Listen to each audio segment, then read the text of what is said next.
We are watching this Blue Origin's launch this morning. Live pictures moments away from the rocket in Cape Canaveral, Florida, taking off. You can see it there on the left side of the screens for our viewers. For our audio listeners, it is a rocket on a platform waiting to take off. Yes, launch pad 36. Am I right? Ed Ludlow is here with us to guide us through all of this you've been watching. We're doing it now. You tell us. You and I and we.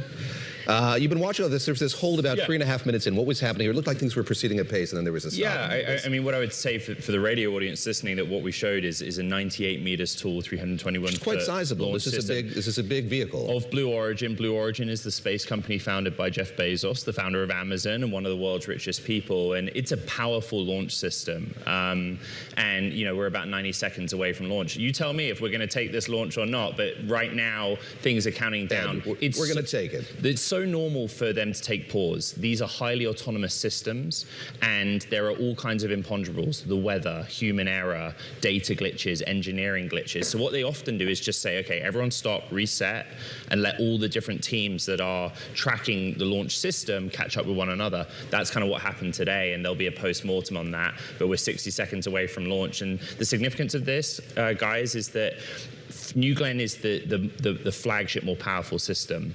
It's the first time they'll refly a booster that's flown before. That was in November, New Glenn 2. Which we've seen from SpaceX, but they haven't done this before? They have not done this before with New Glenn. Got it, They have two separate systems. We can talk later on about the sort of weaker system that focused on space tourism.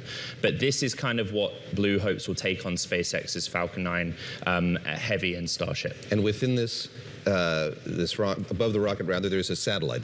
For cellular service, what do we have on board? Yeah. So AST Space Mobile is the customer in this case, and they think about it as a ginormous cell tower in space. That's what that payload, that satellite will do. I don't know. Shall we listen in? You guide us through this. Let's listen in. About 10 seconds left. Yeah. Acoustic. When turned on, it will provide acoustic suppression to protect the vehicle from shock waves, and also to cool the launch pad. There we go. 3, 2, Big water. 1. We're at T-minus 3 seconds.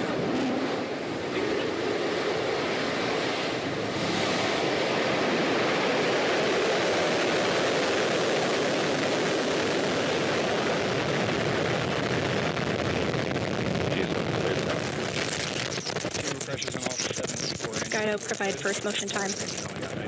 First motion time, 11:25:01. And New Glenn has cleared the tower. As you follow New Glenn's journey along, look to the bottom of your screen. You can see telemetry there, as well as our time clock.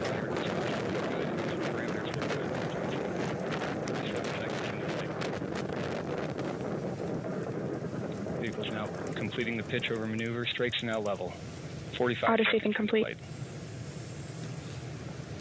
And walk us through what's happening here. 2 stages in this launch? 2 stages. So at the bottom of the launch system are 7 BE4 engines, and those generate about 550,000 pounds of force per engine. And so when you get to the kind of 60-second mark into the mission, you're approaching what's known as max Q. It's the moment of maximum aerodynamic pressure or stress, because like that, it's a beautiful view of Florida. For those watching, I love this because like in modern day, space launch, there's all of these cameras giving real-time signal. I was just going to say, and when it took off, there was a really cool shot of like the bottom of the boosters. You could see all the colors. And it was never seen. I don't know which brand they use, but like for the radio audience, just imagine a GoPro strapped to the bottom of the rocket, just facing downward and showing a beautiful sort of increasingly curving view of the Earth focused on Florida. And so the second stage, so that's good old-fashioned rocket science, and those use rocket fuel. The second stage actually uses a mixture of hydrogen and oxygen in what's called a BE7 engine. And the reason that you do that is like you're trying to get to an orbital height with high energy, and hydrogen and oxygen is a really good way of doing that. So I don't know if we're going to go through the full sequencing of it, but you know, those 2 stages separate. In the booster, the main primary stage falls back down to Earth. You're seeing the bottom of it now. And the whole point of this, the economics of what we're talking about, is for it to land itself back on a platform in the ocean so that it can be reused. How many times are we talking about here? Well, so this is, again, the significance of New Glenn 3. The New Glenn program let's say it's over budget and behind schedule a little bit against its original stated goals, which is very common in the space industry.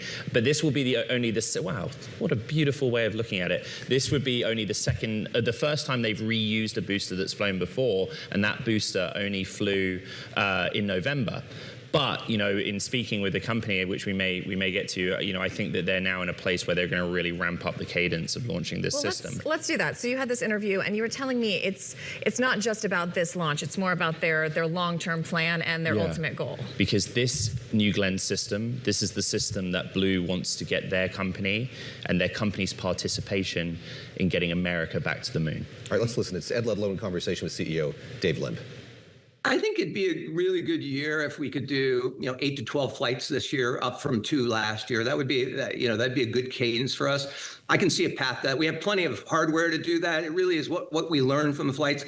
I would tell you that there's never been a time where launch is in such demand. And by the way, I think the demand's going up with all these direct-to-device announcements. Amazon made one, obviously. Other AST is doing direct-to-device, and these mega constellations. We have our own constellation we announced with TerraWave.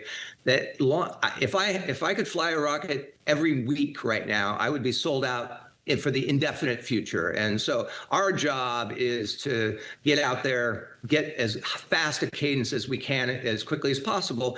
And the foundation of that, again, is just to build a world-class manufacturing business. And that's something I've done for a long time, and the team's done for a long time. And I think we're on the right path. We still have a ways to go, but I'm excited about the progress. The world became familiar with Blue Origin through New Shepard, the smaller form factor launch system, and the first focus of that was kind of space tourism, going to a pretty low altitude, relatively speaking, for a few minutes of weightlessness. And of course, I was in Van Horn, Texas, when Jeff Bezos himself went up, but you took the decision to halt that program, in large part to focus on Blue's participation in getting America back to the moon.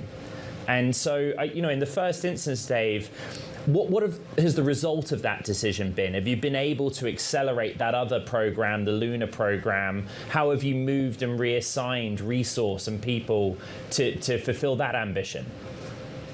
Yeah, we were able to fly 98 people above the Kármán line. I've never seen so many smiles on every astronaut that we were able to do that for. And I think if you had to make the decision to put New Shepard on pause, we put it on pause for at least 2 years. With your heart, it would have been a very hard decision, because you saw it when you saw Jeff fly. Every customer is the happiest customer you've ever seen.